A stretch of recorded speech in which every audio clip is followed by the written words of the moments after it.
예, 언제나처럼 신율의 뉴스 정면 승부, 오늘 하루 중에 정치 뉴스 여러분들께 말씀드리고요. 또 함께 생각해보는 뉴스 인앤아웃으로 시작할 텐데요. 오늘도 여러분이 좋아하신다라고 주장하는 이우영 아나운서와 함께하겠습니다. 어서 오십시오.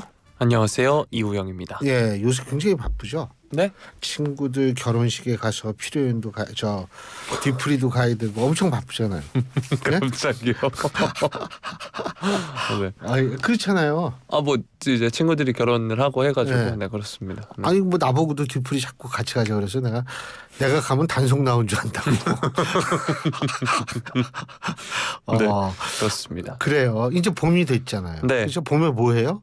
봄에요? 예. 봄에 이제 날도 풀려서 축구해야죠. 네. 주말이면 축구해야 됩니다. 그래요. 그게 매력이에요. 그럼요. 예. 네. 예. 보통 사람 같으면 글쎄 저도 어떻게 빨리 결혼을 준비해야 될 텐데 이런 얘기를 안 하고 봄에 뭐 해요? 축구할 거예요. 이게 매력이에요. 게다가 봄이 돼서 지난 주말부터 K리그가 개막을 했습니다. 3월 1일부터 맞아요. 3월 2일, 3월 3일 모두 경기가 있었고. 근데 클린스만 감독이 FC 바이에른에 가는 거예요? 안 갑니다. 안 가요? 네. 뭐 안 가는 거예요? 못 가는 거예요? 둘 다요. 둘 다요? 네.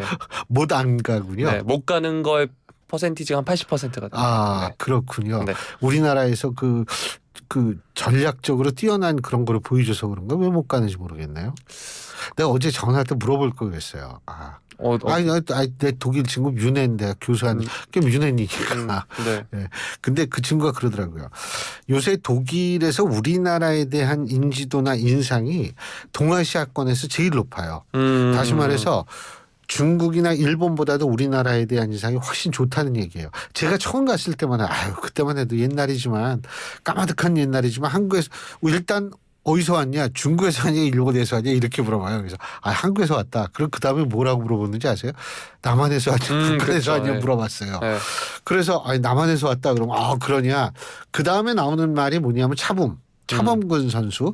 그 다음에 한국 전쟁 딱 두 가지였거든요. 근데 요새는 그렇지가 않대요. 이게 확 변해가지고 동양 사람은 뭐 한국에서 왔느냐? 그리고 한국에서 왔다 그러면 나 한국말 좀 배우고 싶다. 한국 음식 뭐 이런 거. 근데 이제 그 친구가 문화 관련 교수는 아니지만 그 친구 얘기로는 그러더라고요. 이 K-팝의 영향이 굉장히 크다. 그러고 참 내가 그 얘기하려고 그랬어. 그런데 그것뿐만 아니라 축구도 영향을 많이 준다는 거예요. 예? 그러니까 그 김민재 선수가 일단은 FC 바이에른에서 뛰고 있죠. 그러고서 이제 그 김민재 선수뿐만이 아니라 뭐 FC 프라이부르크라든지 그렇죠. 뭐 이런 데서 네. 뛰는 선수들이 많거든요. 그래가지고 참 세상 많이 변했어요. 제가 프라이부르크 대학 출신이잖아요. 프라이부르크. 예. 근데 거기 축구장이 그렇게 요새는 옮겼더라고요. 네. 지난번에 가보니까. 근데 옛날에는 뭐 일부 리그도 아니었는데 요새는 잘하는 모양이에요. 네. 우리나라 선수 덕분에. 네. 아니 근데 축구 얘기를 할 게 아니라 이유영 아나운서든지 남의 결혼식 가가지고 맨날 뒤풀이만 갈 게 아니라 네. 본인 결혼식도 한번 해야 될 텐데. 한 번, 그러니까 하면 한 번만 해야지 이왕이면. 네. 제가요 이따가 우리 4부에서 저출생 문제 물어볼 거거든요. 네. 그때 제가 이유영 아나운서 얘기도 함께 물어볼게요. 굳이요? 네. 그럼요, 함께 네. 물어봐야죠. 네. 뭐 제일 중요한 사람인데 네. 좀 띄워줘야지. 지난 주말에 제가 일요일에 바로 어제였죠. 축구했어요? 축구도 하고요. 와서 이제 뉴스앤뮤직도 진행을 했는데 정말 많은 청취자 여러분들께서 이 뉴스 정면 승부에서 이른바 유령대전 잘 듣고 있다라고 말씀을 해주셨습니다. 유령대전. 네, 그래서 제 목소리 듣고 있으면 교수님의 목소리가 안 나오는 게 좀 허전하다 이런 문자도 있었거든요. 네, 다시 그렇죠. 한번 네. 청취 감사하다는 말씀드리고 지난 주말에 제가 택시를 이용했는데 94.5MHz를 듣고 계시는 기사님이 계셨습니다. 맞아요. 저도 그저께인가 했는데 근데 여러분들 어떻게 생각하십니까? 지금 제가 이유영 아나운서 아버지 뻘인데 이게 막 훅훅 들어오고 막 이래도 괜찮다고 여러분 생각하시는지 의견 보내주시면 되겠습니다. 우물정 0945 샵 0945로 여러분의 의견 보내주시면 제가 방송에서 분명하고 명확하게 반영해 드리도록 하겠습니다. 예, 짧은 문자 50원, 긴 문자 100원의 유료 문자임을 말씀을 드립니다. 왜 정치권에서도 이제 나이 어린 정치인이 나이 많은 정치인 비판도 하고 그러지 않습니까? 그럼요. 토론도 하고. 근데 우리가 지금 비판하고 이러는 건 아니잖아요. 네, 그렇죠. 네. 자, 어떤 얘기부터 해볼까요? 네, 전공의들 복귀 시한이 지난 가운데 정부가 이제 집단 행동 핵심 관계자들에 대해 조치를 취할 계획이다라는 걸 밝혔는데 오늘 이 관련 소식을 먼저 살펴보도록 하겠습니다. 박민수 보건복지부 제2차관 오늘 정례 브리핑을 가졌는데요. 정부는 현장을 점검해서 위반 사항에 대해 법과 원칙에 따라 대응하겠다라고 이야기를 했습니다. 이 정부의 업무 개시 명령을 위반하면 최소 3개월의 면허정지 처분이 불가피하다라고 강조를 했는데요. 3개월 면허정지 처분을 받으면 전공의 수련 기간을 충족하지 못해서 전문의 자격 취득 시기가 1년 이상 늦춰진다. 행정처분 이력과 그 사유는 기록되므로 각종 취업에 불이익을 받을 가능성도 있다는 점을 경고를 했습니다. 지난달 29일 오전 11시 기준으로 주요 100개 수련병원을 복지부가 점검을 했는데 근무지를 이탈한 전공의가 전체 72% 8,945명이었다고 합니다. 복귀한 전공의가 565명으로 전체 전공의에 비하면 아직 미미한 수준이었고요. 지난달 28일 기준 7,854명에 대해 업무 개시 명령 불이행 확인서를 받았다고 합니다. 박 차관은 현장을 이탈한 인원에 대해서는 면허정지 처분에 절차에 들어간다라고 했고 이 처분은 불가역적이다라고 이야기를 했습니다. 지난달 29일이 처벌을 면하는 데드라인이었는데 오늘부터 현장 점검을 하기 때문에 그 전에 복귀했다면 처분에 상당히 고려될 것이다라고 이야기를 하기도 했고요. 복지부가 오늘 병원 50곳의 직원을 파견해서 이 현황을 점검한다고 합니다. 한편 더불어민주당 이재명 대표가 2,000명 증원은 대학이 수용할 수 없는 규모라고 비판을 한 데 대해서 이미 현장에서 2,000명을 수용할 수 있다는 점을 확인했다면서 학교마다 사정이 다를 텐데 구체적으로 얼마만큼씩 증원할지는 오늘 마감해보면 알 수 있을 것이다라고 박 차관이 설명을 했습니다. 또 주말 동안 대한의사협회 비상대책위원회가 주도한 전국의사 총궐기 대회 관련해서도 이야기를 했는데 의사단체가 제약회사 직원을 동원했다 이런 의혹이 있었습니다. 정부는 이에 대해 처벌할 계획이라고 이야기했는데요.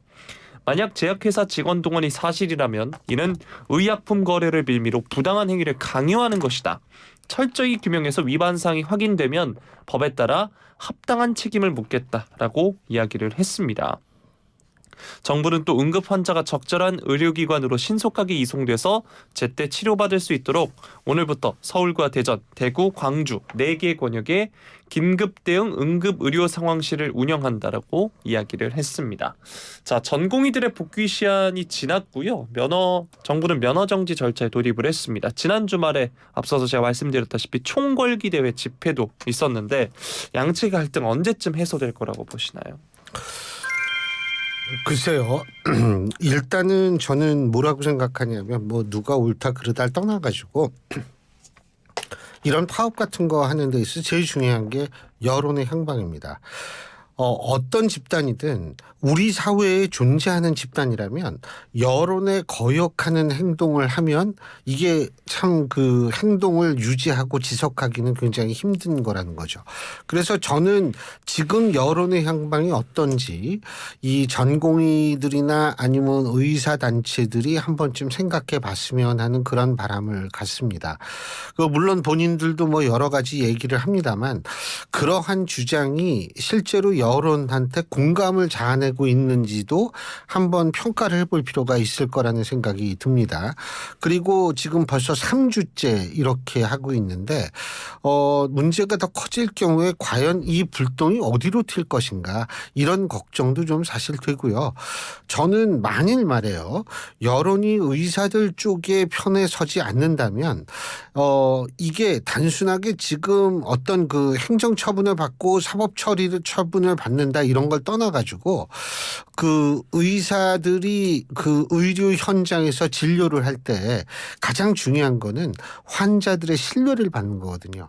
환자들의 신뢰를 못 받았을 경우에는 어떤 문제가 발생하냐면 여러 가지 이 불필요한 어떤 그 항의도 있을 수 있는 거고 뭐 요새 좀 이상한 행동을 하는 사람도 많으니까 이 좀 그럴 수 있는 상황도 초래될 가능성이 있는 거거든요. 그래서 본인들이 장기적으로 의료 활동을 할 때 이 국민들의 신뢰가 굉장히 바탕이 돼야 되는데 지금 본인들의 행동이 과연 국민들의 신뢰를 받을 수 있는 행동인지 만일 본인들이 우리 국민들의 대다수가 우리를 지지하고 있다라고 생각하면 할 수 없어요. 그거는. 근데 만약 그렇지 않음에도 불구하고 행동을 한다면 제가 볼 때는 장기적 관점에서 한 번쯤 생각해 봐야 될 문제라고 생각합니다. 문제는 이것이 더 오래 끌었을 때 환자들의 국민들의 받는 피해를 생각해야 됩니다. 전 자꾸 어떤 생각이 드냐면 어떤 사람 그런 얘기를 하더라고요. 어떤 의사는 뭐냐면 우리의 적은 환자가 아니라 정부의 잘못된 정책이다라고 얘기를 했는데 우리는 누가 당신네들 적이냐고 물어본 적이 없어요.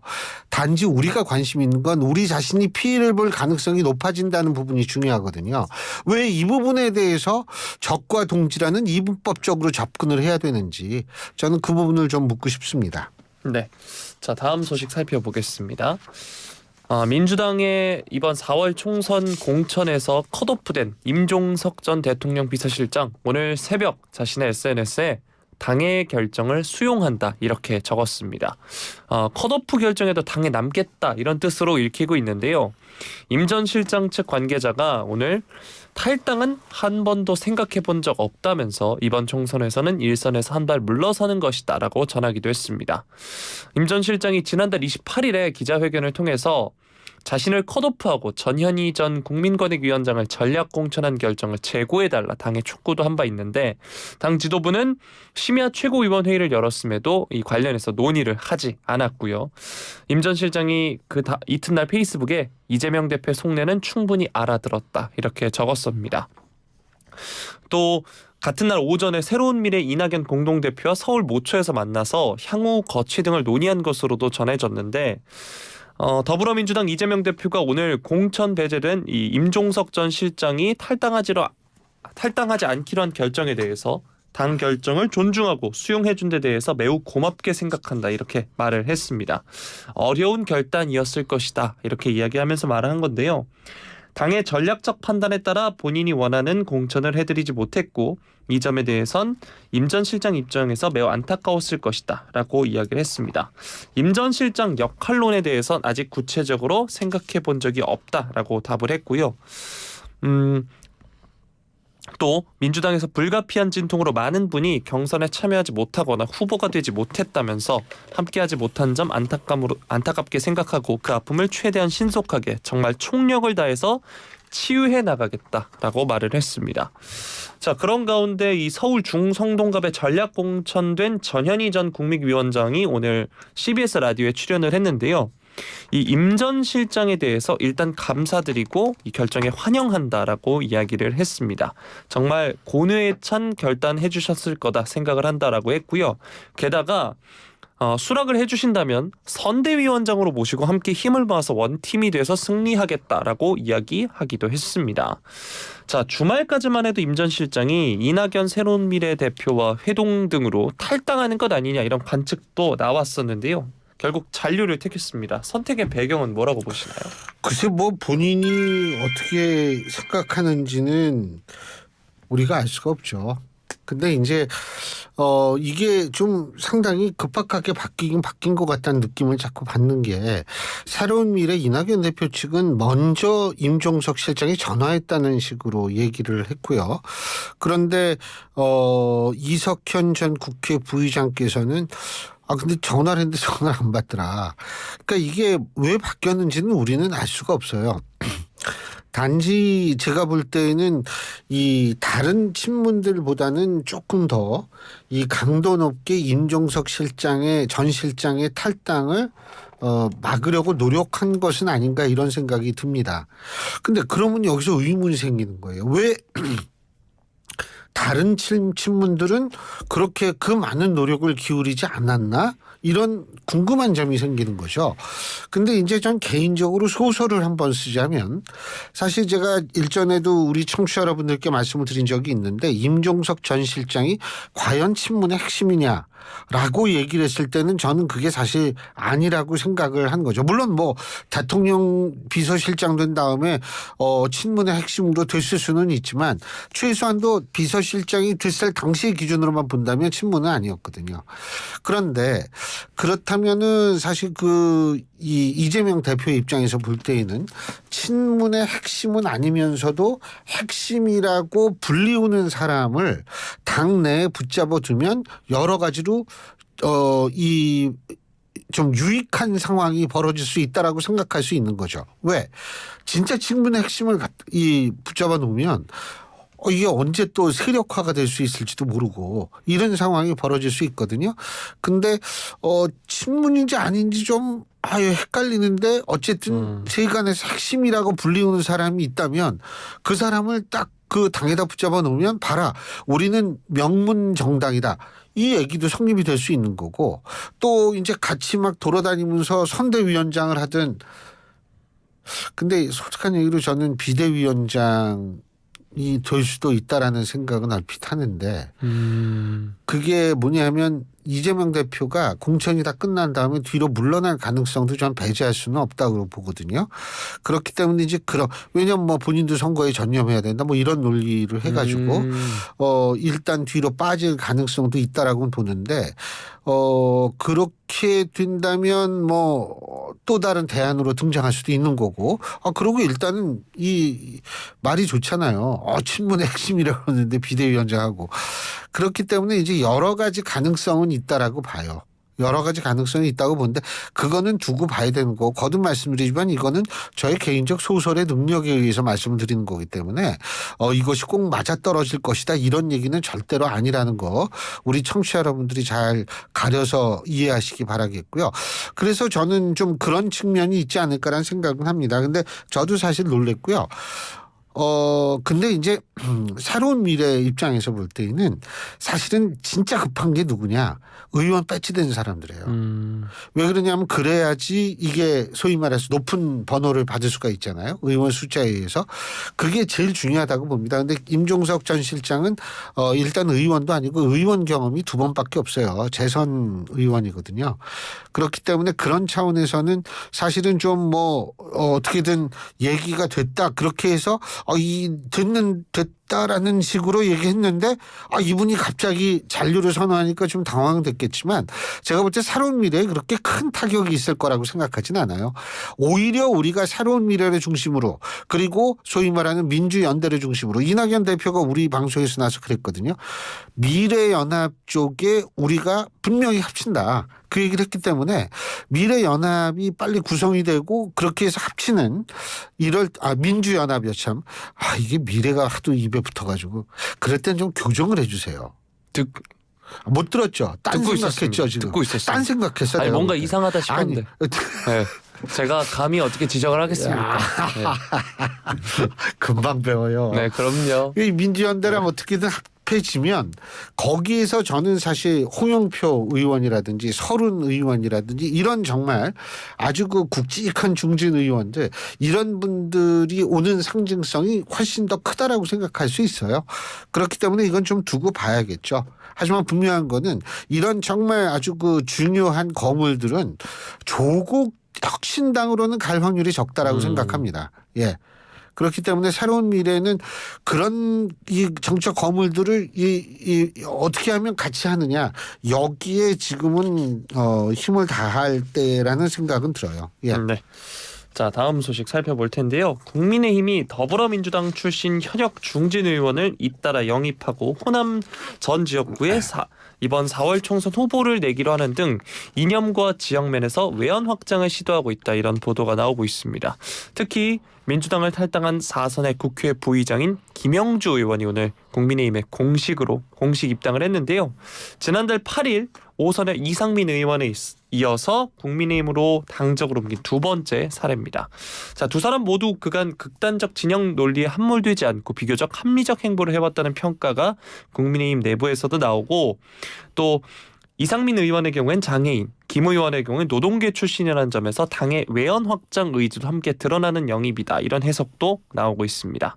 한동훈 비대위원장, 국민의힘은 자유민주주의 정당이라면서 우리의 기본 철학을 공유한다면 다양한 생각을 가진 사람들이 모일 때 더 강해지고 유능해진다라고 강조했습니다. 자, 이 의원과 김 의원이 각각 대전 유성을과 서울 영등포갑 지역구를 지켜온 터줏대감인데요. 두 곳 모두 국민의힘 입장에선 험지였습니다. 일단 이상민 의원은 유성을 단수 공천이 확정이 됐고요. 김 의원의 경우에도 영등포갑 공천이 유력한데 장동혁 사무총장은 이 영등포 갑 공천에 대해서 여러 상황을 염두에 두고 우리가 준비를 해온 만큼 여러 상황에 맞게 최대한 빨리 결론을 내도록 하겠다라고 말을 했습니다. 그간 이제 이 4명의 예비 후보가 신청한 영등포 갑 공천 결정을 국민의힘이 미뤄왔는데 이에 대해서 최대한 빨리 결론을 내겠다라고 이야기했고요. 또 국민의힘 입장에서 불모지로 불리는 호남의 모든 지역구에 후보를 투입해서 지역적인 외연 확장도 꾀하고 있는 상황입니다. 이게 국민의힘이 호남 전 지역의 후보를 모두 낸 게 2008년 18대 총선이 마지막이었다고 하네요. 자, 국회 부의장 김영주 의원도 국민의힘에 입당을 했습니다. 지역구 그대로 공천이 유력한 상황인데요. 이 소식 뉴스인 부탁드리겠습니다. 그 일각에서 이런 얘기를 하더라고요. 김영주 국회 부의장이나 이상민 의원이나 사실 이분들이 5선 4선 그리고 국회 부의장 아닙니까? 상징성이 엄청난 분들이에요. 근데 이분들이 뭐 당적을 옮겼다고 해가지고 중도층이 이 돌아서는 거 아니냐 이런 얘기를 하는 분들이 있는데 저는 다르게 생각합니다. 첫째, 김영주 국회 부의장이 정적을 바꿨으니까 이거는 뭐 배신이다. 천만에. 김영주 국회 부의장은 뭐냐면 노동운동 출신이에요. 근데 국민의힘에서 노동운동가 출신이 많습니다. 노동운동의 상징이 누구였어요? 노동운동의 상징이요? 네. 김문수 현 제가 우리 문자 좀 이따 소개해 드리려고요. 네. 근데 김문수 그 위원장이 노동운동의 상징이었고 그리고 저기 김성태 전 의원 있죠. 원내대표 하셨던 그분도 한국노총 출신이죠. 노동운동 한 사람 많아요. 그러니까 이거 뭐 이념을 갈아탔다 이렇게 얘기를 하면 곤란합니다. 그리고 이상민 의원께서도 과거 보수정당에 몸을 담았던 분이고 그렇기 때문에 이런 걸 가지고서 지금 뭐 얘기를 하는 것은 좀 그래요. 단지 저는 뭐냐면 이 이상민 의원이나 이 김영주 국회 부의장이나 이런 상징적 인물들 아주 국회에서 최다선 의원들 분들이 여기 국민의힘에 온다는 것은 국민의힘의 입장에서 볼 때에는 상징적으로 엄청난 득이 될 가능성이 전 높다고 봅니다.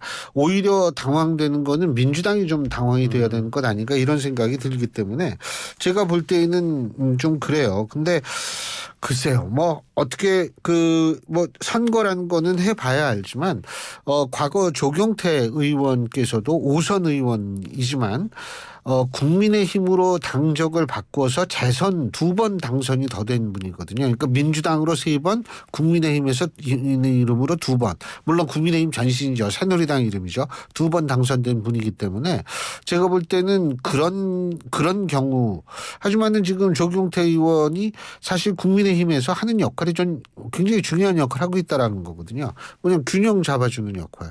제가 볼 때 김영주 국회 부의장이나 이상민 의원이나 저는 충분히 그 역할을 할 수 있다라고 봅니다. 이게 너무 한쪽으로 기울어지면 안 되니까.